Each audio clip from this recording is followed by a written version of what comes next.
صلى الله عليه وسلم. اللهم صل على محمد وعلى ال محمد وبصلاه صلي ويسر لي امري واحلل عقدة من لساني يفقهوا قولي. Sekalian yang dimuliakan oleh Allah Subhanahu wa taala, sebelum kita masuk sesi tausiah materi tentang bagaimana kita menjadi hamba yang mencintai Al-Quran dan mencintai Allah, insyaallah.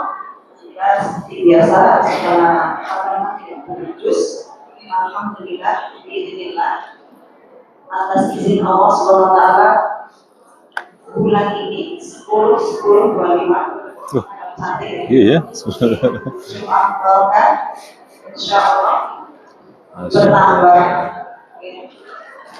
Emak-emak yang rindu akan surganya Allah, emak-emak yang punya cita-cita ingin menjadi sahabat Al-Quran dan juga dicintai oleh Al-Quran. Kita berkumpul kenapa yang biasanya kurang lebih 300 kita hampir diangkat 350-an. Semoga di Ramadan kita lebih banyak lagi ngomongnya syarul Quran. Doa yang pertama akan dipimpin oleh guru kita Ustaz Sibol, yang terakhir akan dipimpin oleh guru kita Ustaz Hasan. Seperti biasa, diawali dengan membaca 3 surah dari bawah pendek, berikut, dan kemudian 5 ayat surah Al-Baqarah, dan kemudian akan ditutup dengan doa Al-Quran oleh Ustaz Sibol. Jadi tenangkan dulu. Kita tahu bersama-sama.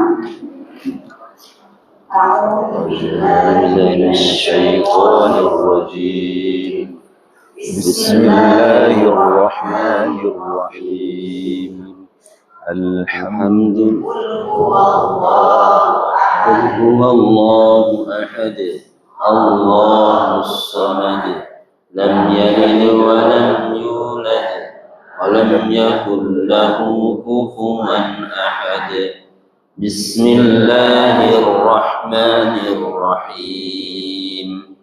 Qul a'udzu birabbil falaq min syarri ma khalaq wa min syarri ghasiqin idza waqab wa min syarri النفاثات في العقد ومن شر حاسد إذا حسد.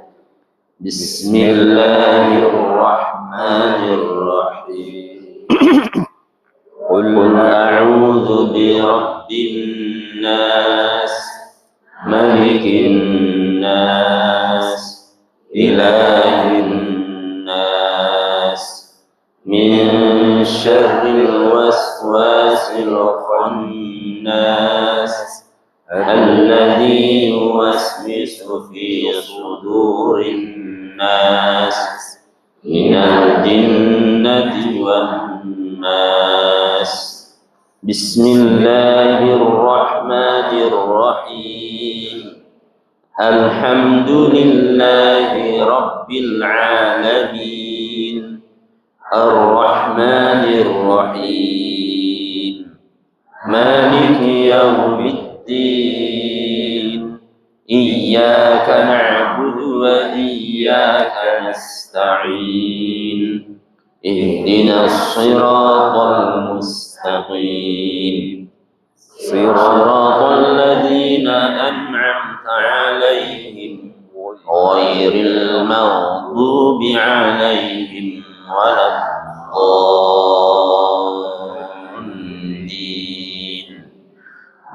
آمين. بسم الله الرحمن الرحيم. ألف لام ميم.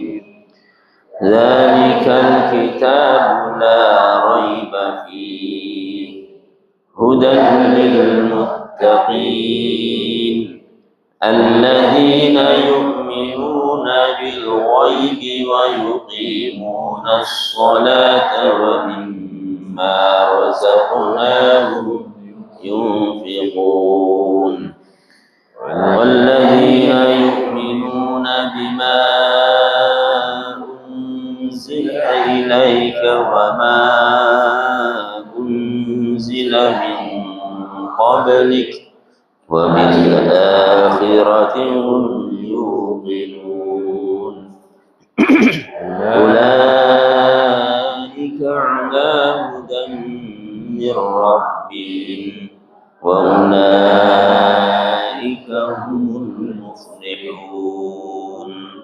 Sadaqallahul azim. Kita doa bersama-sama ya. Allahumma arhamna bil Qur'an waj'alhu lana imaman wa nuran wa hudan wa rahmah.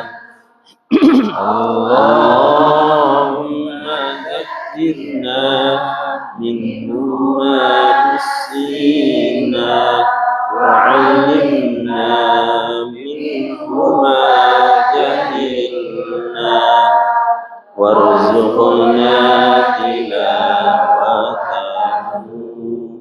آناء الليل وأطراف النهار واجعله لنا حجة يا رب العالمين.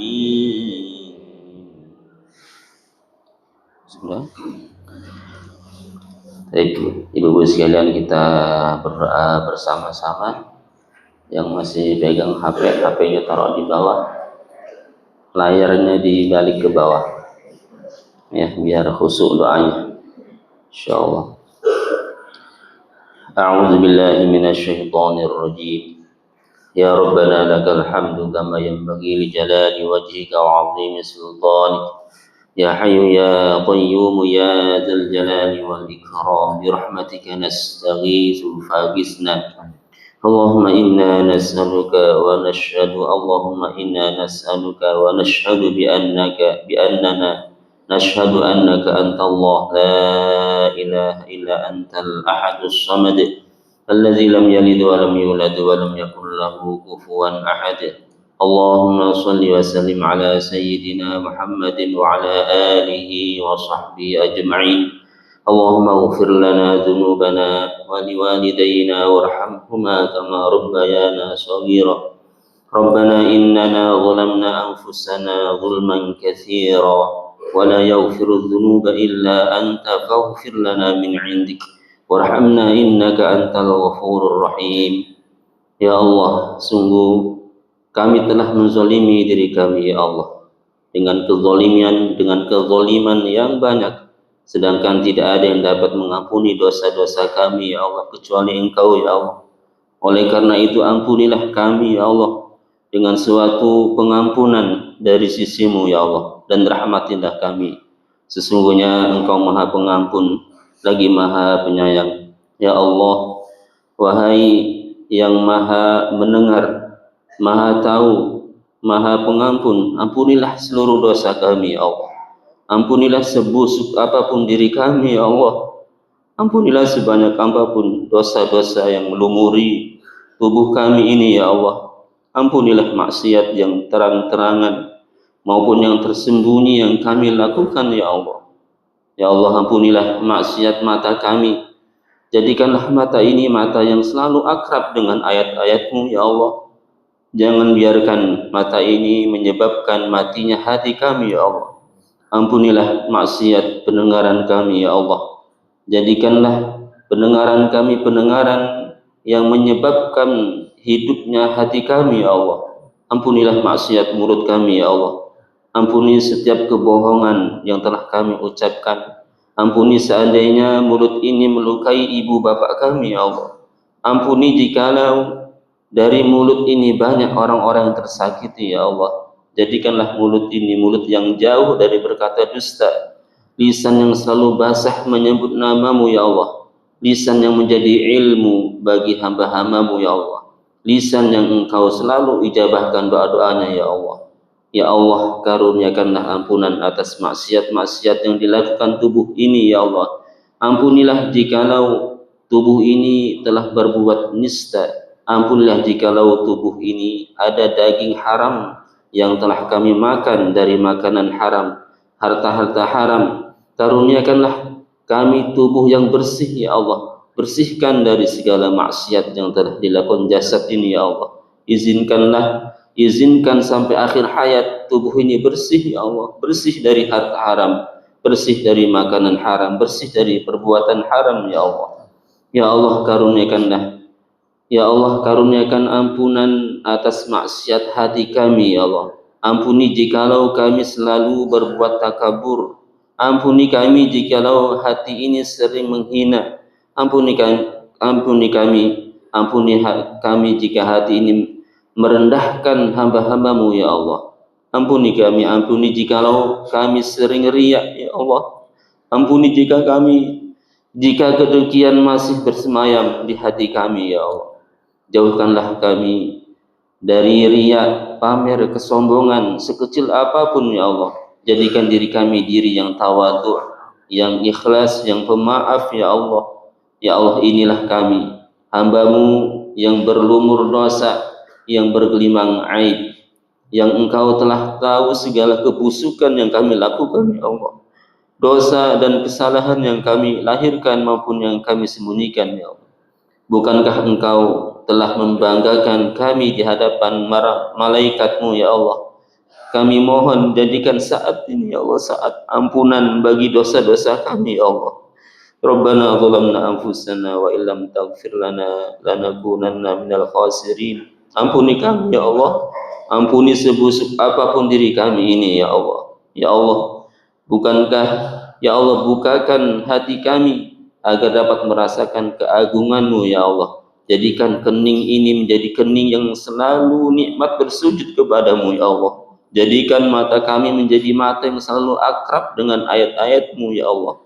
Golongkan telinga ini menjadi telinga yang selalu rindu mendengar kebenaran-Mu, ya Allah. Jadikan lisan kami menjadi lisan yang terpelihara, yang selalu basah menyebut nama-Mu, ya Allah, yang dapat menjadi cahaya ilmu, yang dapat menjadi jalan kebaikan, kemuliaan bagi umat-Mu, dan lisan yang dapat pulang dengan menyebut nama-Mu, ya Allah.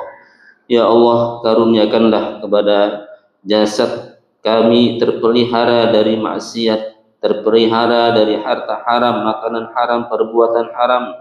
Izinkan jasad ini pulang kelak, jasad yang bersih, ya Allah. Ya Allah, karuniakan kepada kami hati yang bening, hati yang tidak pernah bisa lupa kepadamu, ya Allah. Hati yang tidak pernah kesepian karena teringat kepadamu, ya Allah. Yang terpersona kepadamu, ya Allah. Hati yang selalu tentram karena yakin akan jaminan-Mu, ya Allah. Hati yang selalu kaya karena yakin akan pemberian-Mu, ya Allah. Hati yang selalu merasa aman karena yakin akan perlindungan-Mu, ya Allah. Ya Allah yang Maha Kokoh, ya Allah, karuniakanlah kepada kami hati yang merasakan indahnya cinta kepadamu, ya Allah. Golongkan hari-hari kami menjadi hari-hari yang penuh kerinduan, rindu ingin bisa pulang berjumpa denganmu, ya Allah. Allahumma inna nas'aluka husnal khatimah. Ya Rabb, ya Allah, andai suatu saat malaikat maut menjemput kami, Allah izinkanlah saat kematian kami, saat terindah dalam hidup ini, ya Allah, dengan bekal yang cukup, ya Allah. Ya Allah, izinkanlah kami wafat husnul khatimah, ya Allah. Muliakan ibu bapak kami, ya Allah. Ampuni dosa-dosanya. Jadikan husnul khatimah akhir hayatnya, ya Allah. Lapangkan kuburnya, ya Allah. Ringankan hisabnya, ya Allah. Jadikan ahli surgamu, ya Allah. Lindungi kedua orang tua kami dari azab kubur dan fitnah jahannam, ya Allah. Ya Allah, muliakan guru-guru kami, ya Allah. Para ulama yang membimbing kami, ya Allah. Para mubaligh yang menuntun kami, ya Allah. Muliakan orang-orang yang membuat kami mengenal-Mu, ya Allah. Ampunilah jikalau kami pernah mengkhianati keluarga kami, ya Allah. Ampuni para suami yang pernah menzalimi istrinya, ya Allah. Yang pernah menganiaya keluarganya ya Allah. Ampuni juga para istri yang lalai mengurus keluarganya ya Allah. Ampuni jikalau kami salah mendidik anak-anak kami ya Allah. Jangan biarkan mereka tersesat karena kami ya Allah. Bimbing kami ya Allah agar bisa menjadi orang tua yang benar, bertanggung jawab. Jangan biarkan mereka menuntut kami di akhirat ya Allah. Karuniakanlah kami rumah tangga yang sakinah, yang keturunan-keturunan yang saleh dan salihah ya Allah. Allahumma hdina bihidayatil Qur'an wa najjina minan nari bi karamatil Qur'an wa adkhilna al-jannata bi syafa'atil Qur'an wa qadi hajatina bi fadilatil Qur'an. Rabbana hab lana min azwajina wa dhurriyyatina qurrata a'yun waj'alna lil muttaqina imama. اللهم انصر إخواننا المجاهدين والمستضعفين في فلسطين اللهم انصرهم وثبت أقدامهم ربنا آتنا في الدنيا حسنة وفي الآخرة حسنة وقنا عذاب النار والحمد لله رب العالمين.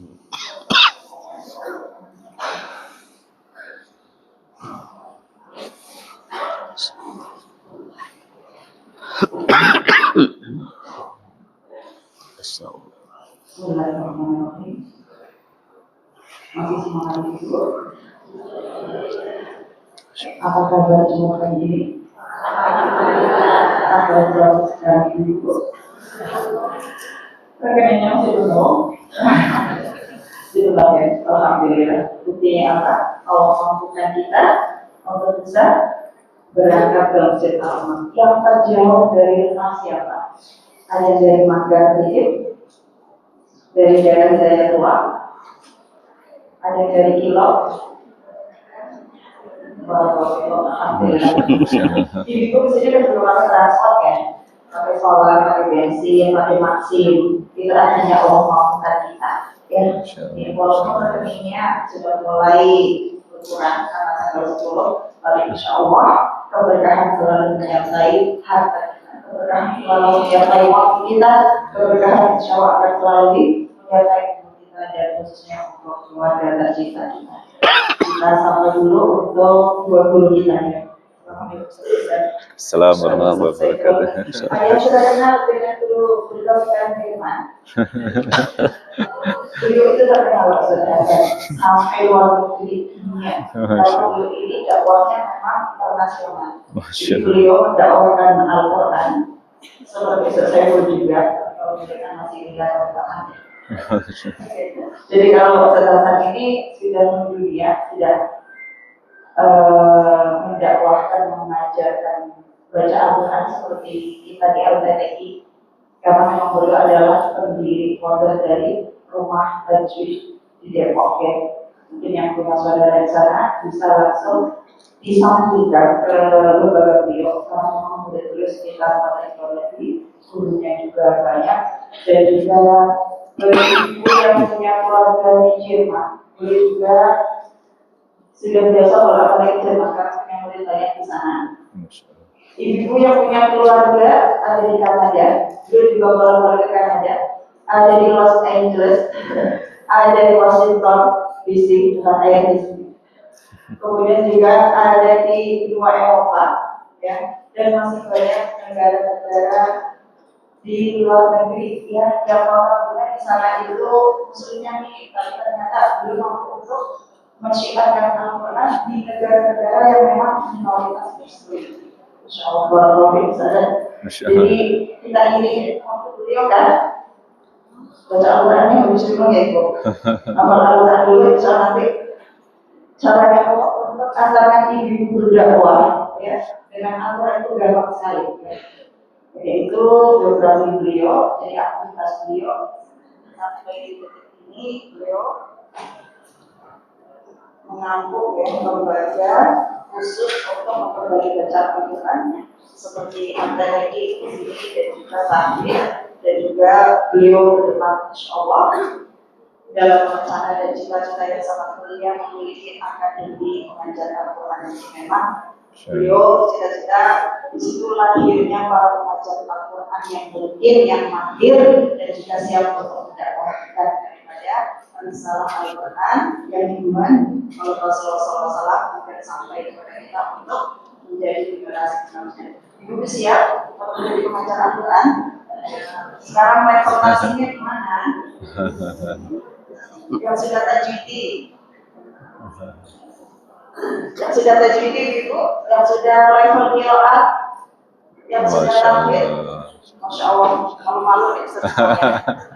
Takut dites. Bagi yang belum daftar tasir, kesempatan bekal untuk Ramadan, ya. Maksudnya bukan bekal untuk Ramadan, karena memang Al-Quran nanti akan kita minta tausiah kepada beliau berdua. Sebenarnya kehidupan kita, interaksi kita bersama Al-Quran ini seharusnya seperti apa, gitu kan? Tidak di bulan Ramadan aja. Alhamdulillah. Untuk Ustaz kita yang kedua sudah kenal semua nih, nggak usah saya kenalkan. Beliau Ustaz Saiful Anwar, ya. Lahir di Palembang. Kalau nggak salah beliau kedua ini lahirnya sama ya, 176 ya. Iya itu. Ya, tapi saat ini karena angkatan kami se-alma mater di Yaman, jadi dua kami dan belum kami juga, belum semua kami juga, dan kami juga berdua dan bersama para pengajar Al-Quran di sini semuanya para banyak mengambil ilmu dari beliau, baik lewat YouTube maupun kita bertatap muka lewat sharing maupun menjadi ilmu Al-Quran dan lainnya. Alhamdulillahirrahmanirrahim. Saya cukup ya, karena dari insya Allah kita bertemu dengan beliau. Alhamdulillahirrahmanirrahim, kita langsung saja setelah memberikan kabar kepada kedua guru kita di sini. Yang saya mau tanyakan, saya menyampaikan. Kita ini punya cita-cita yang sangat mulia, Ustaz. Ingin mencintai Al-Quran dan ingin mencintai Al-Quran. Tapi kenyataannya sampai detik ini kita belum mampu untuk melakukan betul ya. Katanya cinta, tapi untuk membuktikan cinta itu hanya sebatas lisan. Katanya, sadar gimana sih menjadi sahabat Al-Quran yang hakiki dan sejati, gitu kan? Nah, kadang kita kalau cinta sama suami, cinta sama pasangan kita, apapun yang diberitakan oleh pasangan kita kan nurut ya gitu ya. Nurut ya, iya. Tidak mah nurut tidak. Jangan mah nurut jangan. Enggak boleh nurut enggak boleh. Tapi apakah pernah kita ketika membaca ayat-ayat Al-Quran yang mengatakan jangan engkau lakukan, dilarang atau mungkin haram dan sebagainya, pernahkah kita siap ya Allah? Sama Allah, saya mendengar dengan membaca telinga, ya, mendengarkan anggota badan kita siap untuk tidak melakukan karena itu larangan Allah. Dan banyak sekali ayat-ayat dalam Al-Quran sering kita baca, bahkan setiap bulan kita halaman seperti ini. Tentunya yang banyak sekali daripada firman Allah ya yang belum kita mampu untuk mempraktekannya. Berarti kita belum benar-benar memaknai makna cinta itu ABG. Cinta itu butuh pengorbanan. Di antaranya apa? Ibu berkorban waktu sudah untuk menjaga Al-Quran. Sudah berapa jam waktunya dihabiskan untuk tilawah daripada untuk HP. Porsinya lebih banyak mana itu? Berarti cinta hati lah. Iya. Yang jawab Ibu Deta, kita langsung minta tausiah dari beliau. Kami awali oleh Ustaz Hasan.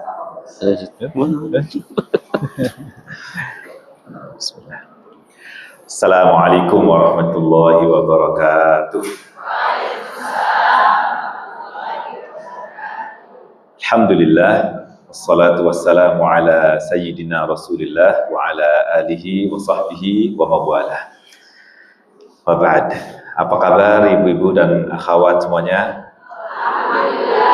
Sehat ya? Masya Allah, ini wajah-wajah ahli surga semuanya. Semoga tambah dicintai oleh Allah, istiqomah dalam setiap amal salih. Allah pilih sebagai bagian dari Ahlul Quran, jadikan Al-Quran sebagai syafaat untuk ibu semuanya dan keluarga insyaAllah. Amin ya Rabbal Alamin. Saya sangat berbahagia sekali bisa bertemu dengan ibu-ibu dan akhwat yang katanya tiap bulan ini ya. Masya Allah. Makin nambah orangnya atau nambah ya? Masya Allah. Nanti nggak muat lagi di masjid ya. Dom juga nggak muat juga nanti. Ini satu amal yang Masya Allah sangat luar biasa. Semoga Allah terima menjadi amal soleh, memudahkan jalan ke surga insya Allah. Amin ya Rabbal Alamin. Saya juga merasa mendapat kehormatan juga duduk bersama guru saya ini, Masya Allah, Ustaz Saiful Anwar. Dan juga banyak belajar dari beliau, belajar qiraat juga dari beliau. Meskipun, mohon maaf, nggak selesai dengan berbagai kesibukan. Sebenarnya bukan alasan ya. Insya Allah semoga Allah kumpulkan kita semuanya menjadi ahlul Quran, insya Allah, amin ya rabbal alamin. Dan saya juga berbahagia sekali bisa melihat perkembangan Ar-Rahmah juga, Al-Haq juga, semakin hari makin besar, makin banyak juga peserta, semakin dikenal oleh banyak orang. Ini merupakan satu dari sekian banyak berkahnya Al-Quran. Kitabun anzalnahu ilaika mubarakun liyadabbaru ayatihi wa liyatadzakkara ulul albab. Di surah Sad 29 ini ya. Kitab yang kami turunkan kepadamu ini, wahai Muhammad, mubarak, penuh berkah. Penuh berkah. Berkah itu apa, Bu? Kalau berkat, tahu berkat? Berkat tahu ya? Apa itu berkat? Udah makan di tempat, udah kenyang, bawa pulang pula. Kan gitu ya? Itu kan dari kata barokah kan? Berkat, bahasa kita itu serapan dari bahasa Arab juga, barokah. Barokah itu kebaikan yang banyak, terhindar dari keburukan. Kesimpulannya kurang lebih itu ya, poin pentingnya itu. Artinya akan tumbuh berbagai macam kebaikan. Yang kita peroleh itu baik semuanya. Jadi kalau ibu-ibu tadi sudah berkorban waktu, insya Allah ada berkah waktu. Usia berkah, kesehatan berkah, Masya Allah berkah semuanya dengan baca Quran. Suatu yang ajaib yang kita alami bersama Al-Quran itu berkahnya Al-Quran. Saya ingat dengan seorang ibu. Saya berapa menit nih bicaranya? Sampai habis Jumatan di bahaya. Jadi ini ibu salah satu direktur di sebuah perusahaan multinasional. Beliau itu punya bawahan, stafnya, baik yang di kantor ataupun yang di site, ada 2.600 karyawan. 2.600 karyawan. Pada tahun 2017, awal-awal tahun 2017 itu perusahaan menargetkan target yang harus dicapai setelah bulan Ramadan. Ada 4 direksi di perusahaan tersebut. Akhirnya masing-masing direksi ambil kebijakan, tapi ibu ini punya kebijakan di luar nalar, di luar hitungan normal. Apa yang dilakukan oleh ibu ini? Waktu itu kebetulan menjelang Ramadan, ibu ini mengambil kebijakan dari 8 jam waktu kerja karyawan itu, diambillah 1 jam pertama dipotong untuk kegiatan tilawah Al-Quran dan belajar Al-Quran. Jadi waktu yang tadi 8 jam, kerjanya tinggal 7 jam. 1 jam pertamanya dibuat ngaji Quran. Jadi yang kerja di tol segala macam itu tilawah dulu. 1 jam itu tilawah dulu, baru kemudian mulai pekerjaan. Kata direksi yang lainnya, bilang ke ibu ini, gila kamu. Ngambil kebijakan, motong waktu 1 jam, katanya produktif, katanya bisa mencapai target. Yang lain justru nambah waktu lembur. 3 direksi yang lain ambil kebijakan nambah waktu lembur. Ternyata selesai Ramadan dan setelah diaudit, satu-satunya unit yang bisa mencapai target, bahkan melampaui target, itu yang di bawah pimpinan ibu ini, yang memotong 1 jam pertamanya untuk tilawah Al-Quran dan belajar Al-Quran. Barokah. Dan tentu ibu semuanya bisa merasakan betapa barokahnya Al-Quran. Kita sehat itu kan barokah, Masya Allah, dengan tilawah Al-Quran. Berkah yang lainnya adalah dengan tilawah Al-Quran, ibadah-ibadah yang lainnya bisa kita lakukan. Itu berkah juga. Berkah juga ketika kita tilawah pagi hari, ternyata di siang hari sampai malam itu kita terjaga untuk bisa melaksanakan amalan-amalan yang lainnya. Itu barokah. barokah yang lebih besar lagi, yang sifatnya akhirat kan gitu. Jadi insya Allah Allah tambahkan barokah buat ibu semuanya dan keluarga tentunya yang telah berkorban, entah waktu, entah dana, entah biaya, semuanya Allah berkahi, Allah tambahkan kebaikan insya Allah. Amin ya rabbal alamin. Jadi ini kesempatan mudah-mudahan bukan yang pertama, tapi kita semoga tetap bersama sampai surga Firdaus insya Allah. Ya, jadi kita harus punya visi panjang bahwa kita harus membangun komunitas ini, komunitas yang bukan hanya di Balikpapan, bukan hanya di dunia, tapi sampai ke akhirat. Itu visi besar yang harus kita tanamkan pada diri kita, masuk surga bareng-bareng, bertangga bersama-sama di surga tertinggi, surga Firdaus insyaallah. Amin ya rabbal alamin. Jadi berbicara tentang cinta Al-Quran, mencintai Al-Quran ini,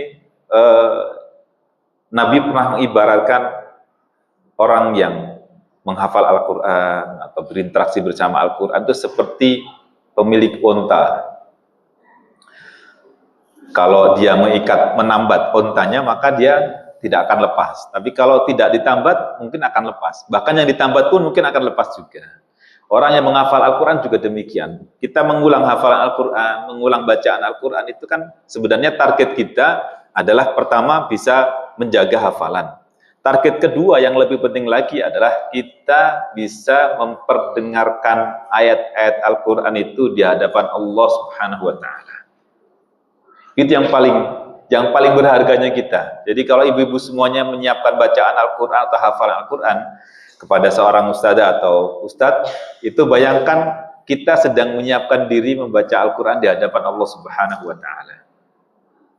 Jadi tadi yang pertama tentang seperti pemilik unta. Unta itu kan hewan yang punya keunikan tersendiri. Boleh dibilang binatang yang cerdas. Jadi unta itu kalau diperlakukan dengan baik oleh pemiliknya, si tuannya itu memperlakukan dengan baik, lalu ternyata terpisahlah, dijual ke orang yang lain. Berapa tahun berikutnya ketika dia ketemu sama pemilik yang berbuat baik sama dia, itu akan tetap baik. Dia ingat kebaikan tuannya. Begitulah Al-Quran. Kalau kita benar-benar mencintai Al-Quran, insya Allah Al-Quran kan nanti memberi syafaat untuk kita semuanya. Satu-satunya ibadah yang akan kita ulang di akhirat, tapi bukan lagi dalam rangka ibadah, itu membaca Al-Quran. Yang lainnya enggak. Sujud aja kita enggak boleh lagi. Enggak ada sujud di akhirat lagi. Tapi Al-Quran kita diminta untuk baca. Yuqalu li sahibil Qur'an iqra. Dikatakan kepada sahabat Al-Quran, sahibul Quran. Sahabat Quran itu siapa? Sujud masih ada. Yaumul syafa'an sakin. Oh iya, betul. Tapi maksudnya apa namanya? Ya. Ya. Ingin sujud ya. Jadi apa tadi? Yuqalu li sahibil Qur'an iqra. Dikatakan kepada sahabat Al-Quran, bacalah. Yang diminta itu sahabat Al-Quran. Tapi perintahnya iqra. Yuqalu li sahibil Qur'an iqra. Sahabat Al-Quran itu kan berarti orang yang selalu bersama Al-Quran, dekat bersama Al-Quran. Sahabat itu kan selalu ingin tahu apa yang dirahasiakan, penasaran dengan apa yang dimiliki oleh teman. Dia ingin mengikuti sahabatnya, kan gitu ya. Nah, kita juga dengan Al-Quran harusnya demikian. Iqra. Yuqalu li sahibil Qur'an iqra. Bacalah.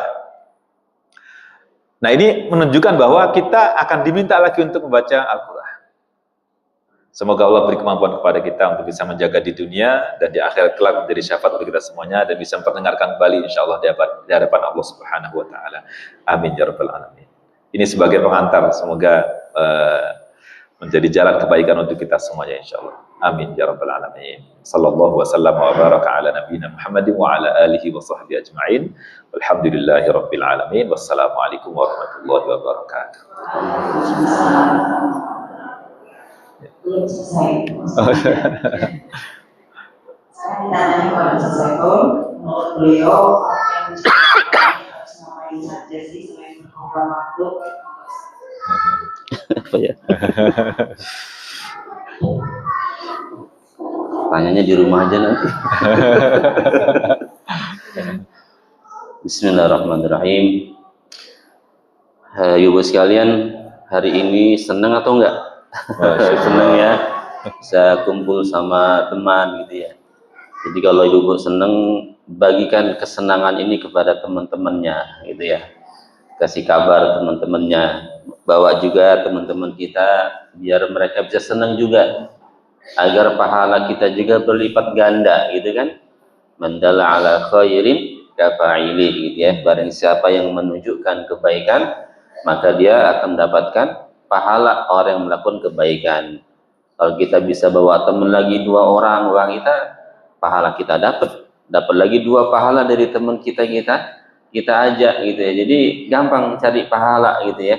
Dapat 5 orang berarti tambah lagi pahala kita. Nah, maka kesenangan ini kita dapat bersama-sama dengan Al-Quran ini, kita juga bagi-bagikan, ajak teman-teman kita gitu ya. Ibu sekalian, untuk menempuh kehidupan yang bahagia itu, kalau kita melakukan sesuatu yang dicintai Allah, sesuatu yang diridhoi Allah, insya Allah hidup kita akan tenang, hidup kita akan bahagia gitu ya. Maka Allah Ta'ala berfirman itu di surat Ma anzalna 'alaikal Qur'ana litashqa. Apa toh ya? Toh. Ma anzalna 'alaikal Qur'ana litashqa. Kami tidak menurunkan Al-Qur'an agar kalian celaka. Berarti misalnya pemahaman kebalikannya adalah agar bahagia gitu ya. Allah Ta'ala menurunkan Al-Qur'an ini agar hamba Allah menjadi hamba-hamba yang bahagia. Jadi Allah sudah menyediakan bagaimana orang akan bahagia itu. Cuman kadang orang menempuh kebahagiaan itu dengan cara yang tidak diajarkan Allah, sesuatu yang tidak dicintai Allah, sesuatu yang tidak diridhoi Allah Subhanahu wa Ta'ala. Jadi kita mencintai Al-Quran itu, jadi Ibnu Mas'ud kalau sudah mengatakan itu, janganlah kalian menanya tentang dirinya, tanyalah dengan Al-Quran. Lihat saja kalau dia itu cinta Al-Quran, berarti dia cinta Allah Subhanahu wa Ta'ala. Jadi tanda-tanda itu ya, ciri seorang yang cinta Allah itu adalah mereka mencintai Al-Quran.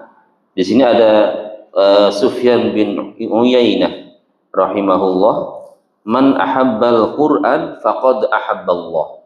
Barang siapa yang mencintai Al-Quran, dia cinta Allah Subhanahu wa Ta'ala. Dan kita dituntut untuk mencintai Allah Subhanahu wa Ta'ala.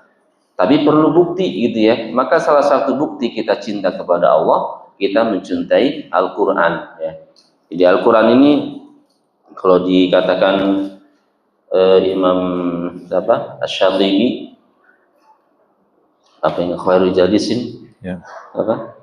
Khairu jalisin la yamul hadithuhu ya. Jadi sesuatu teman duduk yang terbaik, la yamullu hadithuhu, yang tidak membosankan pembicaraannya, omongnya tidak membosankan.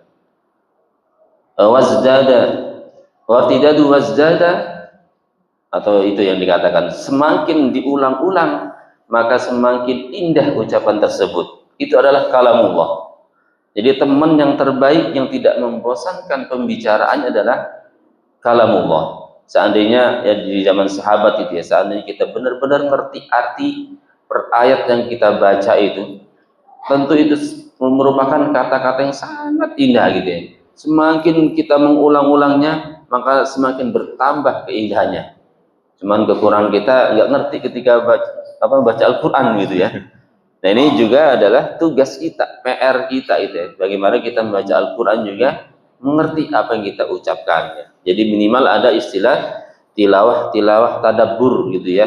Jadi cukup 2-3 ayat dibaca ayatnya, dibaca terjemahnya, bagaimana perkataan ulama, mufassir gitu ya. Apa sih maksud ayat yang kita baca ini, sehingga kita bisa merasakan keindahan firman Allah Subhanahu wa Ta'ala. Bukan sekedar keindahan ketika kita mendengarkan dengan bacaan lagu-lagu yang berlebihan ya. Tapi kita benar-benar mendalami ayat-ayat yang sedang kita baca, sehingga kita bisa merasakan bagaimana indahnya firman Allah Subhanahu wa Ta'ala. Begitu juga Sahal namanya Tasatturi rahimahullah, alamat hubbullahi hubbul Quran. Jadi salah satu tanda cinta Allah adalah cinta Al-Quran. Lalu bagaimana bukti kita cinta Al-Quran? Jadi kata Imam Syekh Al-Islam Ibnu Taimiyah rahimahullah, kullama yazdada hubbuhu lah izdada dzikruhu lah, fa inna quwwatal hubb tujibu kasrati dzikril mahbub. Jadi kata beliau, semakin bertambah cinta kepada beliau, jadi kekuatan cinta itu mengharuskan kita untuk sering menyebut orang-orang kita cintai. Jadi salah satu bukti kita mencintai sesuatu, mencintai seseorang adalah sering menyebut namanya. Kita sering menyebut nama Allah Subhanahu wa taala. Itu salah satu adalah kita mencintai Allah, mencintai Al-Qur'an, berarti sering membacanya, ya. Jadi kalau kita melihat berapa banyak yang dibaca Rasulullah Shallallahu Alaihi Wasallam, ya ini salah satu Rasulullah itu mencintai Al-Quran, gitu ya. Kalau dihitung-hitung sehari itu mendekati 5 juz, gitu, antara 4 sampai 5 juz, sehingga kalau kita hitung dalam sepekan itu beliau khatam Al-Quran, dan itu menjadi rutinitas, menjadi wajibul yaumi, gitu ya. Zikirnya Rasul, Al-Quran sudah dibatasi. Hari pertama dari surat Al-Fatihah sampai surat sebelum Al-Maidah, hari kedua Al-Maidah, dari Al-Maidah sebelum surat Yunus, dan seterusnya yang disingkat oleh para ulama fahmi bisyauqin, gitu ya. Fahmi bisyauqin itu adalah singkatan nama surat. Nah, itu yang dilakukan oleh Rasulullah SAW. Kapan Rasulnya melakukannya itu? Nah, itu disebutkan di surat Al-Muzammil. Dari surat Al-Muzammil itu satu paket. Ia baca Al-Quran, ia sholat tahajud, ia dengan tadaburnya juga. Begitu ya, satu paket itu. Makanya dalam ayat itu Allah Ta'ala mengatakan, innalaka finnahari sabhan tawila, gitu ya. Gak mungkin di siang harinya Rasulullah sibuk, gitu ya, sibuk berdakwah, mengurusi umatnya. Sehingga kapan Rasulullah membaca Al-Quran? Ya di malam harinya itu. Jadi di malam harinya itu ya sholat tahajud, ya murajaah Al-Quran, baca Al-Quran, waratil Al-Quran tartila, termasuk kandungan tartila di situ adalah dengan tadaburnya, ya. Sehingga kita ketika Rasulullah melewati ayat-ayat yang disebut azab, beliau berdoa minta dijauhkan dari azab Allah. Kalau melewati ayat surga, Rasulullah berdoa semoga dimasukkan surga, begitu ya. Karena Rasulullah memahami ayat-ayat yang dibaca. Nah, itu istilahnya Allah sudah menyediakan suatu kesenangan, gitu ya. Bagaimana kita bisa menempuhnya itu? Rasulullah mengatakan sesuatu yang menyenangkan Rasulullah adalah ju'ilat fis salati qurratu aini. Allah dijadikanlah salat ini sebagai penyejuk hati. Allah sudah menyiapkan itu. Salat itu akan menenangkan seseorang. Salat itu akan memberikan seorang menjadi senang, menjadi bahagia. Tinggal bagaimana menempuhnya. Nah, ini Rasulullah SAW ketika sholat itu semuanya sudah masalah dunia, sudah lupa semua, gitu ya. Makanya ketika bertemu dengan Bilal, berkumpul dengan sahabat, arif nabiha ya Bilal, cepat Bilal, qomat, gitu ya, biar kita istirahat.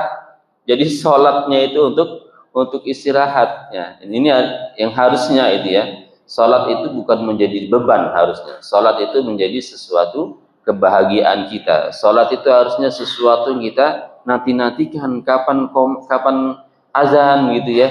Oh, ini sudah dekat waktu azan ini, yang kita nanti-nantikan, karena yang akan membuat seseorang bahagia. Ya, jangan sampai sholat itu menjadi beban, gitu ya. Harus menjadi sesuatu yang kita rindukan, sesuatu yang kita nanti-nanti, ya, sesuatu yang kita tunggu-tunggu kapan waktunya sholat.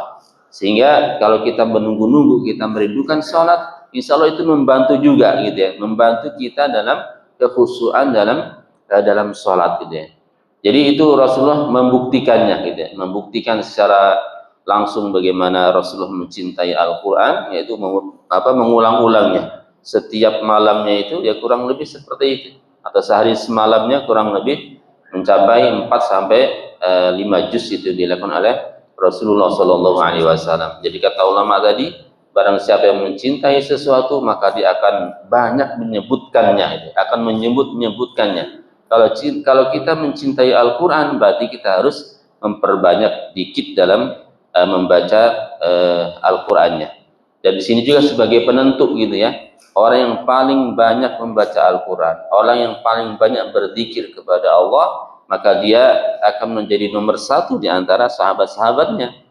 Kata Rasulullah SAW, sabaqal mufarridun, Manil mufarridun ya Rasulullah? Az-zakiruna Allah katsira. Kata Rasulullah, orang-orang al-mufarrid gitu ya, menjadi orang terdahulu, menjadi orang nomor satu gitu ya.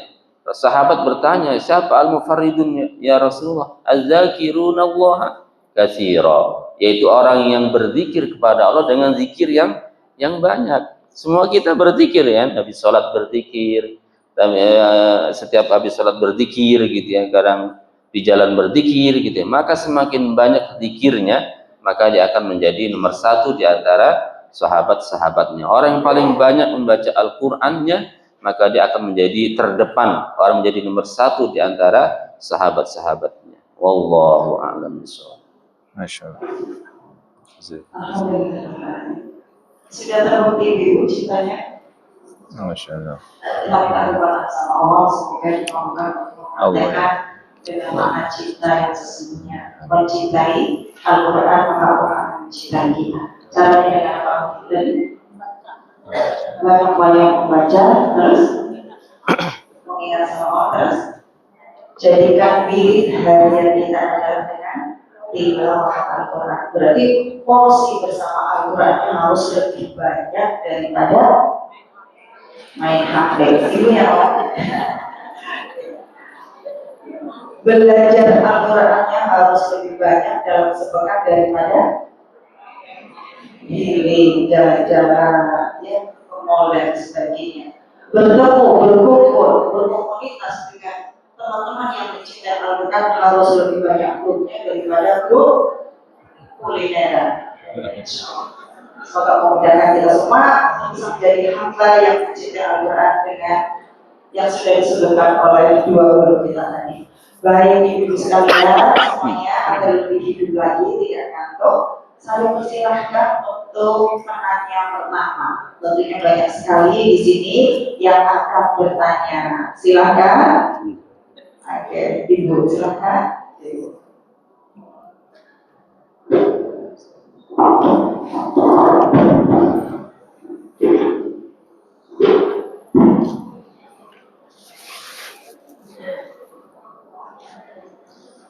Bismillahirrahmanirrahim. Terima kasih atas kesempatannya.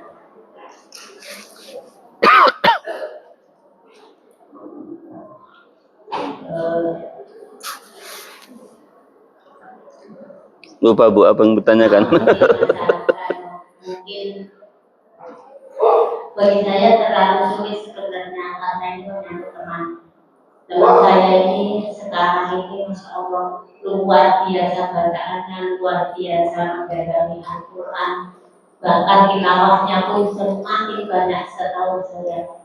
Tapi sekarang dia lagi dapat ujian yang luar biasa. Mungkin kalau saya pun tidak mampu, maksudnya ujiannya itu terlalu berat. Tentang suaminya lagi, maaf mungkin agak aneh ya, suaminya lagi apa ya bahasanya itu nikung kalau bahasa jadi terus ya selingkuh gitu kan. Masya Allah dia setiap hari curhat sama saya pun rasanya itu kasihan sekali dia. Masya Allah anak orangnya itu soleha banget menurut saya juga.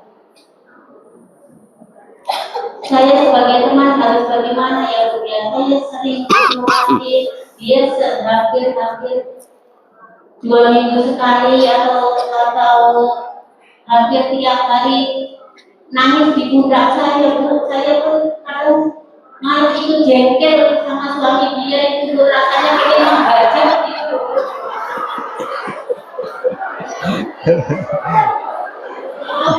Maaf saya terbawa emosi juga Bu. Saya kasihan sekali ya teman saya itu. Terima kasih Bu. Saya harus bagaimana sebagai teman. Curhat. Mau diri ya Bu ya. Terima kasih pertanyaannya. Insya Allah kita akan cari solusinya. dari Al-Quran ini. Kenapa ya Allah, orang yang solehah, orang yang soleh ujiannya di bawah kita menurut iman gitu kan? Iya. Saya juga nggak bisa jawab itu. Apa kita mau sama jadi imam dan suaminya? Jangan juga mau suami. Enggak Ustaz. Ya, Ustaz. Baru. Mau jawab takut dimarahi juga saya. Ada di samping lagi.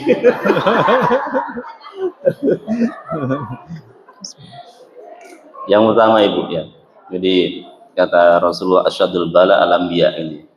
Jadi ujian yang terberat itu adalah para nabi. Kenapa ujian? Tapi ujian tersebut bukan tujuan Allah untuk menguji para nabi. Ya karena dekatnya mereka, keimanan mereka yang tinggi sehingga ujiannya semakin berat. Tapi tujuan untuk mengangkat derajat mereka. Ya, bukan karena dosanya gitu. Nabi nggak berdosa, tapi ujiannya berat gitu ya. Karena keimanannya itu. Kemudian orang yang selevel dengan Nabi di bawahnya tabi'in ya. Itu mungkin bagian dari ujian Allah Subhanahu wa taala. Kata Ibu baca Al-Qur'annya banyak gitu ya. Itu diuji Allah. Dengan ujian tersebut dia masih istiqomah enggak ibadahnya? Baca Al-Qur'annya. Kalau dia istiqomah insya Allah itu lewat saja itu ya. Sekedar lewat insya Allah suaminya akan sadar. Yang kedua juga Ibu perlu juga introspeksi diri kita sebagai istri gitu ya. Mungkin ada kekurangan, mungkin kurang dandan di rumah, Ibu ya. Mungkin banyak kemungkinan gitu kan, kurang perhatian gitu. Kita jangan menangnya sendiri minta diperhatiin gitu ya. Aduh saya dimarahin orang sebelah ini.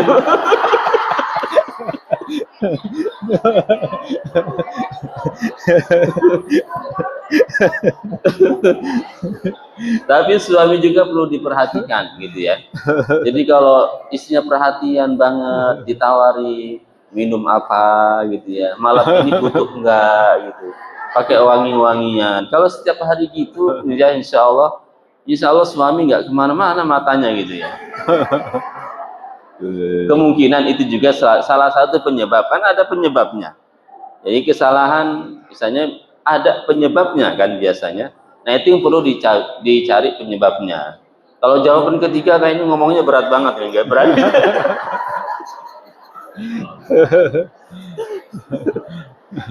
Ini udah cukup ya. Ya Bu, kayaknya udah cukup jawaban saya Saiful tadi ya, mewakili. Tapi memang betul, jadi ujian tawakal juga mungkin barangkali ya. Jadi kalau Ibu baca surah Yusuf alaihissalam, Nabi Yusuf itu kan ujiannya berat ya. Ketika masih kecil dibuang sama saudara-saudaranya. Udah gitu ditemukan terus masuk ke istana. Tapi kan kemudian berakhir dengan penjara. Yang saya terkesan itu adalah ketika ia berpesan kepada, kan dia ada dua orang yang masuk penjara juga, terus minta takwil mimpi kan. Salah satunya akan selamat, yang keduanya akan dibunuh. Nah, Nabi Yusuf alaihissalam itu kan pesan ke yang selamat, apa pesannya? Udhkurni inda rabbik gitu. Fansahu syaitanu dzikra rabbih. Gitu. Dia pesan kepada yang selamat, tolong dong nanti bilang ke raja bahwa ini di sini ada Yusuf, yang menakwil mimpi itu Yusuf gitu. Fansahu syaitanu dzikra rabbih. Ketika itu juga setan membuat si orang yang dikasih pesan tadi itu lupa menyebutkan keberadaan Yusuf alaihissalam yang ada di penjara itu kepada raja. Berapa lama dia lupa, Bu? Ya. Nabi Yusuf alaihissalam itu kan di penjara bid'as sinin. Bid'as sinin itu antara 3 sampai 9 tahun. Hitunglah 9 tahun. Kira-kira gimana? Orang lupa 9 tahun, itu lupa apa? Gimana? Tapi hikmah di balik lupanya itu luar biasa. Dia datang lagi tuh si pemuda tadi yang di penjara tadi itu datang lagi. Kapan dia datang lagi? Ketika rajanya minta ditakwil mimpinya kan? Apa kata Nabi Yusuf ketika pemuda itu datang lagi minta takwil mimpi? Apakah dia bilang, kemana aja kamu selama 9 tahun? Masa nggak ingat sih? Nggak, dia nggak bilang apa-apa, langsung ditakwil. Ketika ditanya gini, dia sapi dan segala macam itu, langsung dikasih takwilnya. Nggak nanya lagi, nggak nanya kemana, nggak ngomel-ngomel dulu, nggak. Langsung dikasih jawaban. Kebayang nggak kalau sekiranya itu pemuda ingat langsung, waktu itu juga, Nabi Yusuf boleh jadi dia keluar dari penjara, mau kemana kira-kira? Bakal jadi bendaharawan kerajaan atau bakal jadi raja nggak? Enggak, dia pulang kampung, nggak tahu kampungnya di mana. Boleh jadi rakyat jelata, mungkin nasibnya berbeda lagi. Tapi hikmah di balik itu apa? Nabi Yusuf alaihissalam, Allah ingin agar Nabi Yusuf alaihissalam itu tawakal murni. Kalau sekiranya tadi pemuda tadi cerita kepada raja, maka akan ada utang budi lah pada si pemuda tadi ini. Terus seolah-olah ada makhluk yang bantuin. Mungkin sisi tawakal itu yang perlu dikuatkan juga. Tapi saya salut dengan ibu yang tadi itu, ujiannya berat betul, dan ini menunjukkan imannya lah. Insya Allah semoga Allah luluskan dari berbagai ujiannya, Allah berikan yang lebih baik lagi di masa yang akan datang, lebih solihah lagi tentunya ya. Dan tadi Ustaz Saiful sudah sebutkan tentang bagaimana para nabi ujiannya sangat berat. Nabi Yusuf juga sangat berat kan. Semua orang punya ujian. Saya punya ujian, Ustaz Saiful punya ujian, ibu-ibu punya ujian semuanya. Pasti punya ujian semuanya. Hanya saja tidak semuanya bercerita kepada orang lain. Gitu. Semoga Allah beri kemudahan solusi dalam segala masalah insyaallah taala. Intinya kembali kepada Allah Subhanahu wa taala. Insyaallah dengan bantu doa juga Allah kembalikan yang lebih baik lagi insyaallah. Amin ya rabbal alamin. Ya.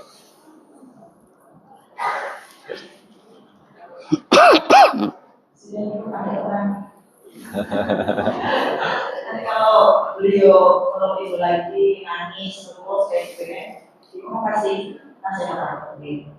Kalau ustaz saya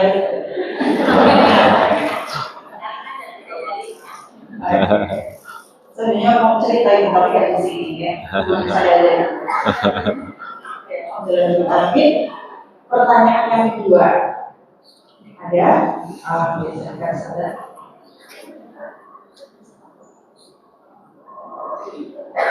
Bismillahirrahmanirrahim. Assalamualaikum warahmatullahi wabarakatuh. Waalaikumsalam warahmatullahi wabarakatuh. Nasihat ya Ustaz.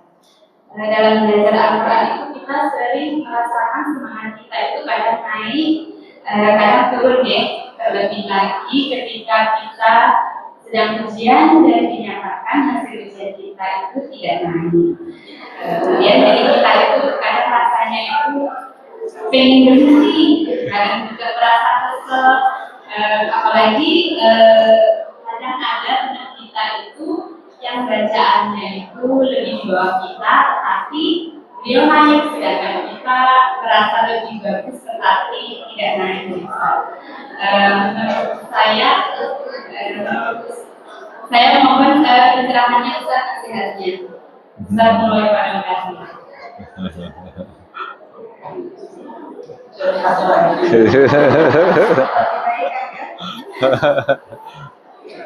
Karena begitu Ustaz, jadi kadang perasaan hati wanita itu lebih dipandang, gitu kan? Satu kelas gitu kan. Saya kalau baca perasaan nggak dibenerin ya sama saya. Sama saya ini banyak banget dibenerin. Tapi kenapa pas ujian dia itu lulus saya enggak. Sentimen banget mau ujian. Nggak tolong dong, ada yang uji kesalahanku di mana? Saking banyaknya ujinya bingung. Kesalahannya di mana ya? Ini baru mulai juga kamu udah salah, gitu kan? Harokannya salah. Dikasih kesempatan suruh ulang lagi masih salah, gitu kan? Saking banyaknya jadi mungkin catatan kesalahannya ya banyak salah membacanya harokat, huruf, itu jadi nggak sadar. Kalau belajar karena memang pendampingan, jadi ya pelan, jadi juga sudah enjoy, begitu ujian ternyata lain kondisinya. Nah yang seperti ini mohon maksudnya Ustaz Hasan dan Ustaz Saiful, karena memang ini nyata, gitu kan, jangan sampai hanya faktor-faktor nilai atau faktor dunia yang kemudian membuat kita putus, ya. Apalagi itu tadi iri dengan teman yang naik kalau kita enggak, ya, sampai kemudian muncul bisikan-bisikan syaitan yang lain. Dulu. Baik, terima kasih. Ini sebenarnya bukan pertanyaan pertama saya dapat pertanyaan ini, sudah sangat sering ya. Jadi ya mungkin kalau boleh saya mengingatkan saya dulu terlebih dahulu sebelum yang lainnya bahwa hendaknya kita tata kembali hati kita. Niat kita belajar itu untuk apa? Itu untuk flexing, atau sekarang lagi apa namanya? Lagi banyak disebut flexing ya, untuk pamer atau untuk menunjukkan bahwa saya bisa, saya sebagai orang yang ahli Quran, atau emang karena Allah. Kalau karena Allah, insya Allah sampai akhir hayat tetap istiqomah. Tapi kalau karena sesuatu yang bersifat duniawi, maka boleh jadi akan hilang dengan hilangnya niat yang kita niatkan itu.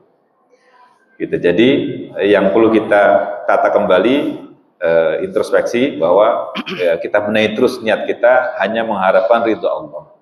Kalau ternyata dinilai belum bagus, ya insya Allah akan dampak positifnya adalah berarti saya harus meningkatkan kemampuan saya lagi. Gitu. Mungkin juga dicintai oleh gurunya, kan diuji. Ya. Tapi hendaknya kita jangan sampai putus asa karena nggak lulus ujian misalnya. Jalani teruslah insya Allah. Tapi ada sebagian yang kebalikan dari ini. Dia kalau ujian itu berharap supaya nggak lulus. Karena kalau lulus nanti pisah kelas dengan teman-temannya. Ada juga ya, saya mah nggak usah lulus-lulus ah. Nanti kalau dipindahin ke kelas yang lainnya, saya nggak bisa temenan sama si ini misalkan. Ada juga yang demikian. Ini artinya ini juga semua dua-duanya harus ditata juga bahwa niat kita bukan hanya sekadar untuk lulus, tapi mengharap ridha Allah Subhanahu Wa Taala. Gitu ya. Insya Allah dengan itu Allah jaga kita bisa istiqomah. Dan saya juga tetap belajar juga ibu semuanya. Jadi bukan berarti kemudian kalau udah jadi guru berhenti belajar, berhenti ngaji, enggak, tetap harus belajar terus. Karena yang kita ketahui itu jauh lebih sedikit dibandingkan dengan yang harusnya kita bisa capai. Qul law kana al-bahru midadan li kalimati rabbi lanafidal bahru qabla an tanfada kalimatu rabbi walau ji'na bimithlihi madada. Kalimat Allah Subhanahu wa taala itu sangat luas sekali, bahkan kalau air laut sebagai tintanya tidak akan ada habisnya tuh kalimat Allah Subhanahu wa taala.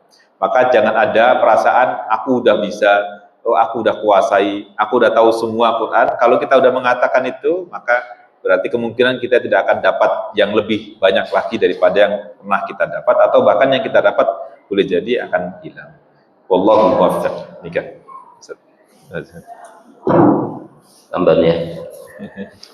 Jadi di hadis khairukum man ta'allamal Qur'an wa 'allamah itu, sebaik-baik kalian belajar dan mengajarkan Al-Qur'an itu enggak melihat levelnya di mana itu. Gitu ya. Levelnya di mana? Semuanya sama ya. Walaupun yang baru istilahnya yang paling dasar ngaji alif, a, ba, ta, sama aja dia sedang belajar Al-Qur'an gitu ya. Malah justru tadi dikatakan itu kan bagaimana kita bisa berlama-lama dengan Al-Quran, dengan orang-orang soleh, sampai Allah memanggil kita gitu ya. Karena nilai seseorang itu di akhir penghujungnya itu kan, innamal a'malu bil khawatim gitu. Sesungguhnya amalan seseorang tergantung di penghujungnya. Kalau kita dipanggil Allah segera, siapa yang mau duluan ini? Dipanggil Allah, siapa yang mau duluan? Dan kita masih dalam halaqah belajar Al-Quran, maka kita masuk dalam hadis ini, ya. Malah justru kita itu minta sama guru, nanti kalau dinaikkan, jangan dinaikkan dulu lah, saya mau di sini, biar masih bisa berlamaan dengan Al-Quran, masih ngaji Al-Quran. Karena kalau cepat lulus, udah biasanya nggak ngaji lagi kan, gitu kan? Mulanya betah-betahkan, justru bersyukur kalau nggak dinaikkan, gitu ya. Justru bersyukur. Yang kedua, bahwa Allah itu tidak menilai hasil yang kita lakukan, ya. Bukan artinya kita naik terus itu orang terhebat, enggak juga, gitu ya. Setiap level naik terus, apakah mereka orang terhebat di sisi Allah? Enggak, gitu ya. Kalau Allah itu menilai hasil seseorang, maka Nabi Nuh alaihissalam beliau nabi yang gagal, gitu ya. Karena pengikutnya berapa? Dikit aja. Berdakwahnya seberapa lama? Hampir 1000 tahun. Pengikutnya cuma dikit. Kalau Allah menilai dari sisi hasil, tapi Allah menilai daripada usahanya, yang istiqomahnya, sampai di akhir hayatnya beliau masih berdakwah di jalan Allah. Itu dinilai Allah. Bagaimana di penghujung kita itu, enggak melihat Allah levelnya apa enggak, bagaimana usaha kita, dan kita bisa istiqomah, tadi niatnya dibenerin, gitu ya.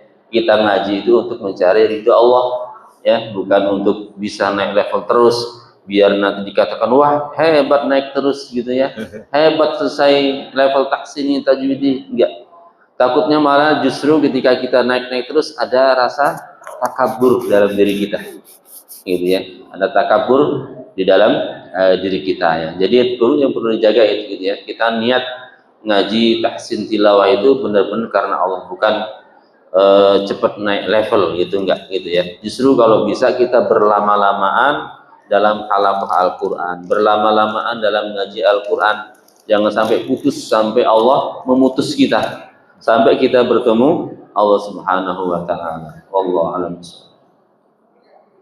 Terakhir ya,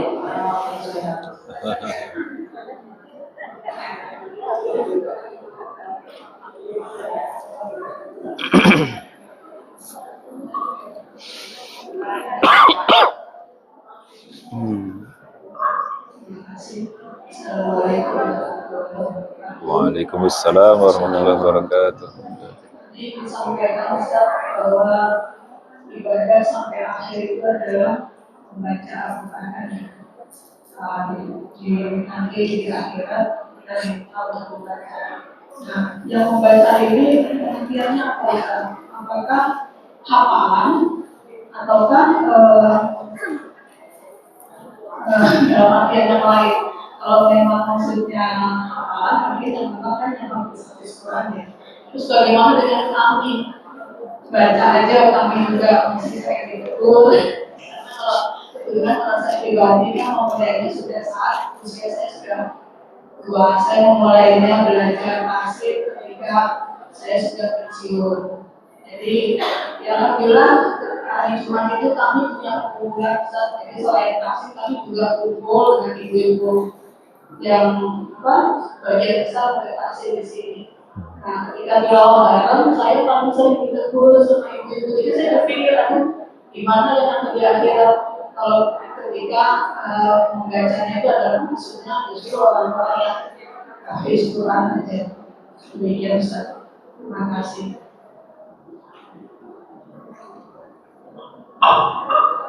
Fadhil. Fadhil. Aduh. Alhamdulillah. Assalamualaikum warahmatullahi wabarakatuh. Waalaikumsalam warahmatullahi wabarakatuh. Saya mau bertanya, kalau kita sering membaca Quran, tapi kita sering membacanya sampai sering hafalnya, tapi tidak tahu artinya.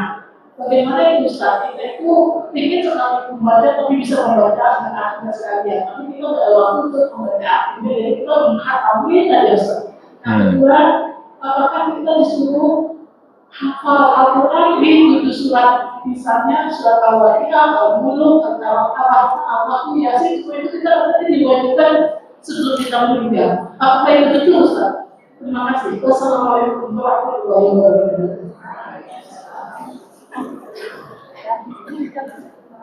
Sehingga kita sekarang. Yang pertama itu kurang lebih bagaimana dengan kalimat yang baca yang sudah matang, punya hafalan, dan akhirnya kita akan sekolah di hadapan Allah itu otomatis mushaf itu musnah ya ada Al-Quran. Jadi kan HP juga ada aplikasi Al-Quran. Terus gimana gitu ya? Ya, baik. Bismillah. Secara perintah untuk membaca, yuqalu li sahibil Quran iqra. Baca ini para ulama mengatakan baca dari ma fis sudur, baca dari hafalan. Meskipun memungkinkan peluang untuk membaca tulisan, wallahu a'lam. Tapi pastinya bagi yang menghafal dia suruh membaca kembali dari hafalan Al-Qur'annya. Dan ibu semua punya hafalan kan? Punya kan? At-Takatsur hafal? Al-Asr? Al-Humazah? Al-Fil? Quraisy? Al-Ma'un?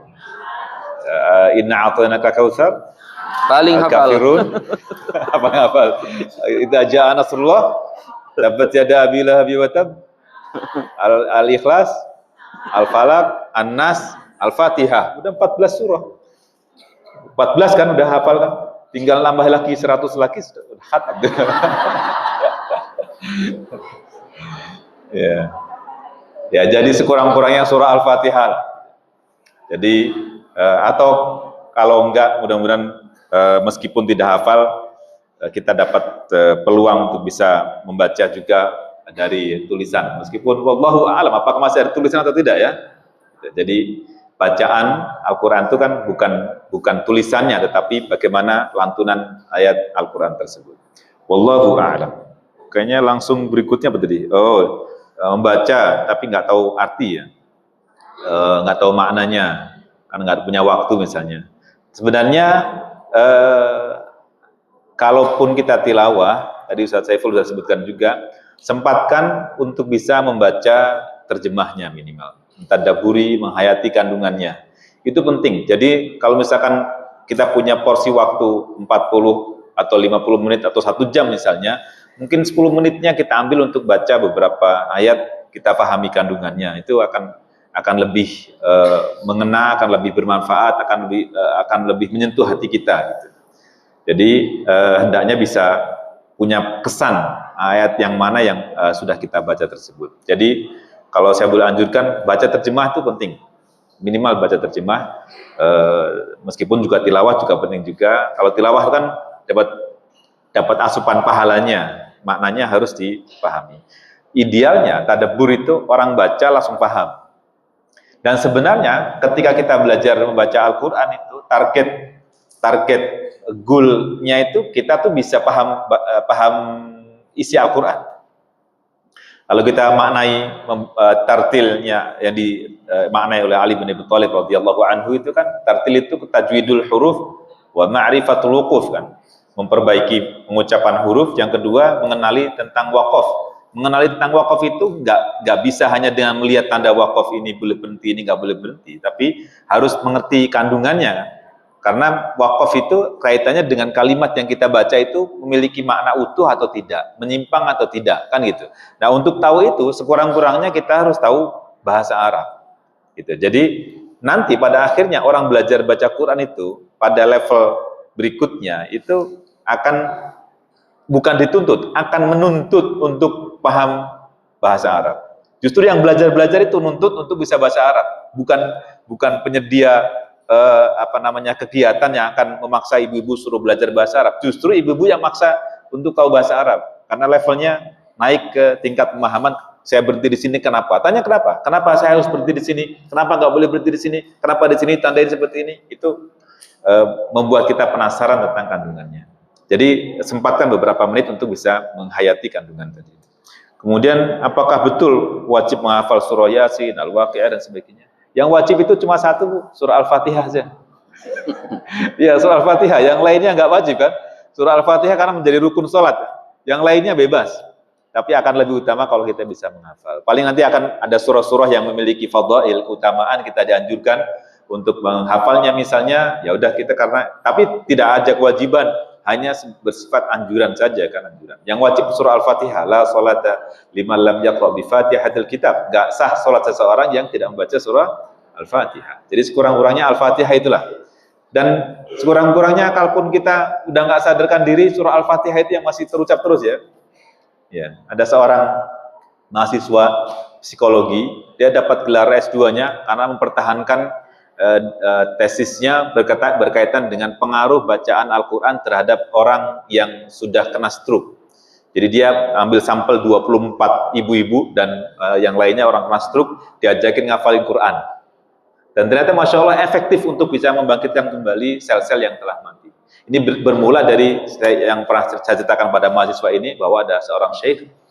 Syekh ini ketika stroke, sedang kondisi tidak sadarkan diri, terus beberapa muridnya membaca Al-Quran di sekeliling beliau. Ini sedang nggak sadarkan diri nih. Ternyata ada yang salah, muridnya ada yang salah, yang mengingatkan gurunya ini yang sedang kena stroke. Masya Allah. Terus kemudian beberapa tahun berikutnya saya temui ustadz yang jadi saksi sejarah itu. Saya tanya ke ustadz itu, Ustadz, apakah betul waktu itu antum hadir membaca Al-Quran di sekeliling syekh yang sedang tidak sadarkan diri, sedang koma itu, terus ada di antara antum yang salah baca, yang mengoreksi syekh? Ya betul. Beliau lama dulu di Jakarta, ngajar di Libya, terus kemudian kalau nggak salah wafat di Pakistan kalau nggak salah dia. Jadi Masya Allah itu syekh sangat luar biasa. Dalam kondisi stroke aja masih bisa mengoreksi bacaan muridnya. Jadi itu udah bukan lagi hafalan yang di dasar-dasar, tapi hafalan sudah kuat, yang sudah menyerap dalam hati benar-benar, jadi refleksnya refleks hafalan Al-Quran. Saya juga pernah ketemu seorang syekh. Syekh itu saya punya pengalaman pribadi sama beliau sangat luar biasa. Beliau selalu ngulang hafalan Qurannya. Bahkan dia bilang, saya itu kadang ketiduran, kalau lagi murojaah terus ketiduran. Pas bangun itu, misalkan ukurannya 1 juz, maka selesai 1 juz dalam tidur. Jadi dia sambil tidurnya itu ada murojaahnya. Kalau misalkan ketiduran awal juz 2, pas bangun itu udah awal juz 3. Gitu. Masya Allah.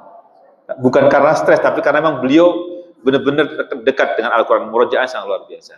Bahkan beliau hitung waktu itu. Dia bilang ke saya, sejak saya hafal Al-Quran, bukan di waktu kecil beliau hafal. Dia hafal di usia 42 tahun kalau nggak salah. Dia bilang, sejak saya hafal Al-Quran, saya sudah mengulang semua surah tanpa saya bedakan surah yang paling pendek, Inna a'tainakal kautsar, dengan surah Al-Baqarah. Semuanya saya hitungin semuanya. Dia bilang, saya tidak kurang mengulangnya 600 kali masing-masing dari semua surah dan semua ayat ini. Semoga Allah memudahkan kita menjadi bagian dari Al-Quran. Amin ya Allah. Tambahan. Iya. Tambahan Ibu yang pertama ya, jadi ada 2 pendapat ulama ya. Jadi hadis pertama, Iqra'ul Quran fa innahu ya'ti syafi'an li ashabi. Di dalam hadis tersebut secara umum gitu ya, tidak hanya orang yang hafal Al-Quran saja mendapatkan syafaat, tapi juga siapa saja yang berinteraksi dengan Al-Quran. Yang guru Al-Quran, yang sering membaca Al-Quran, yang mendakwakan Al-Quran, maka dia pun mendapatkan syafaat. Itu berlandaskan dengan hadis tersebut ya. Sebagian ulama mengatakan seperti itu. Jadi bacalah Al-Quran, sesungguhnya Al-Quran akan datang di hari kiamat, akan memberikan syafaat kepada para sahabatnya. Jadi yang dilakukan ibu luar biasa sama teman-temannya gitu ya. Walaupun masih salah-salah membaca Al-Qurannya, selama kita masih dalam proses belajar, insya Allah kesalahan kita diampuni Allah. Tapi kalau nggak mau belajar, nah ini beda urusannya gitu ya. Sudah salah-salah terus nggak mau belajar, ini beda urusannya. Ini benar-benar dosa gitu ya. Tapi kalau masih dalam proses belajar, namanya dalam proses belajar. Nggak ada orang belajar itu langsung benar, nggak ada gitu ya. Ibu dulu belajar sepeda pernah jatuh nggak gitu? Atau langsung lancar, langsung kenceng gitu, enggak kan? Jatuh dulu gitu. Kita belajar Al-Quran juga harus salah-salah dulu. baca aja, salah-salah nggak masalah selama dalam proses belajar ya. Orang bisa benar itu melalui proses, nggak bisa langsung mahir, nggak bisa langsung lancar banget, hafalannya banyak, hafalan lancar, enggak, proses gitu ya. Proses. Nah, dalam proses ini gitu ya, dalam proses perbaikan, dalam proses pelajaran, pelancaran membaca itu kan pasti ada kesalahan. Selama dalam proses belajar, insya Allah diampuni Allah Subhanahu wa taala. Jadi walaupun kita tidak hafal Al-Quran, tapi sebaiknya hafal Al-Quran, terus menambah hafalan gitu ya. Insya Allah kalau dia benar-benar cinta dengan Al-Quran, sering berinteraksi dengan Al-Quran, kumpul-kumpul dengan teman-temannya baca Al-Quran, Al-Quran akan memberikan syafaat karena dia sudah membuktikan ya, membuktikan dirinya sebagai sahabat Al-Quran. Ya, pendapat kedua adalah orang yang hafal Al-Quran dengan hadis-hadis yang disampaikan tadi gitu ya. Jadi ada dua pendapat dari para ulama. Wallahu a'lam bishawab.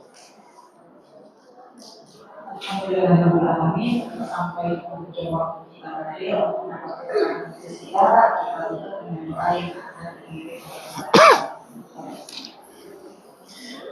Baik ibu dan akhwat semuanya, mari kita tengah dengan tangan kita mohon pada Allah Subhanahu wa taala agar Allah berikan istiqomah kepada kita dalam setiap amal soleh, terutama bersama Al-Quran. Allah mudahkan segala urusan, Allah beri solusi dalam segala masalah. Semoga Allah Subhanahu wa taala karuniakan akhir hidup husnul khatimah. Amin ya rabbal alamin. A'udzu billahi minasyaitonir rajim. Bismillahirrahmanirrahim. Alhamdulillahirabbil alamin. Wassalatu wassalamu ala asyrafil mursalin sayyidina wa maulana Muhammadin wa ala alihi wa sahbihi ajma'in. Allahumma inna nas'aluka bi annana nashhadu annaka antallah la ilaha illa antal ahadus samad alladzi lam yalid wa lam yulad wa lam yakul lahu kufuwan ahad. Allahumma ighfir lana wa liwalidina warhamhum kama rabbawna shighara. Allahumma aslih lana dinana alladhi huwa ismatu amrina wa aslih lana dunyana allati fiha ma'ashuna wa aslih lana akhiratana allati ilayha ma'aduna waj'alil hayata ziyadatan lana fi kulli khair waj'alil mauta rahatan lana min kulli syarr. Allahumma ati nufusana taqwaha wa zakkiha anta khairu man zakkaha anta waliyuha wa maulaha. اللهم ألف بين قلوبنا وأصلح ذات بيننا واهدنا سبل السلام ونجنا من الظلمات إلى النور وجنبنا الفواحش ما ظهر منها وما بطن. اللهم بارك لنا في أسماعنا وأبصارنا وقلوبنا وأزواجنا وذرياتنا وتب علينا إنك أنت التواب الرحيم. اللهم بارك لنا في أولادنا اللهم وفقهم لطاعتك يا أرحم الراحمين. اللهم لا تدع لنا في مقامنا هذا ذنبا إلا غفرته ولا هما إلا فرجته ولا دينا إلا قضيته ولا مريضا إلا شفيته ولا جاهلا إلا علمته ولا عاسرا إلا يسرته ولا حاجة من حوائج الدنيا والآخرة إلا قضيتها يا أرحم الراحمين. اللهم يا مقلب القلوب ثبت قلوبنا على دينك. اللهم مصرف القلوب صرف قلوبنا على طاعتك. اللهم إنا نسألك حسن الخاتمة ونعوذ بك من شر العاقبة وسوء الخاتمة. ربنا لا تزغ قلوبنا بعد إذ هديتنا وهب لنا من لدنك رحمة إنك أنت الوهاب. ربنا ظلمنا أنفسنا وإن لم تغفر لنا وترحمنا لنكونن من الخاسرين. ربنا اغفر لنا ولإخواننا الذين سبقونا بالإيمان ولا تجعل في قلوبنا غلا للذين آمنوا ربنا إنك رؤوف رحيم. ربنا آتنا من لدنك رحمة وهيئ لنا من أمرنا رشدا. ربنا آتنا في الدنيا حسنة وفي الآخرة حسنة وقنا عذاب النار. وصلى الله وسلم وبارك على نبينا محمد وعلى آله وصحبه أجمعين والحمد لله رب العالمين.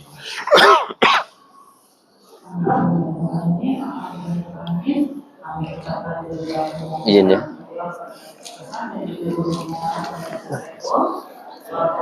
Terus. Saya berdiri untuk semuanya. Yes. Menghormati Masya Allah. Alhamdulillah. Alhamdulillah. Banget di sini. Hah? Itu ternyata dingin. Itu khutbah di mana? Di sini apa? Kerekam.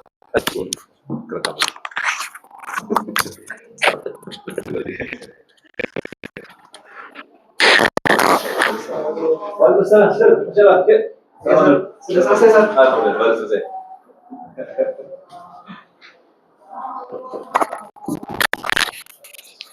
Ini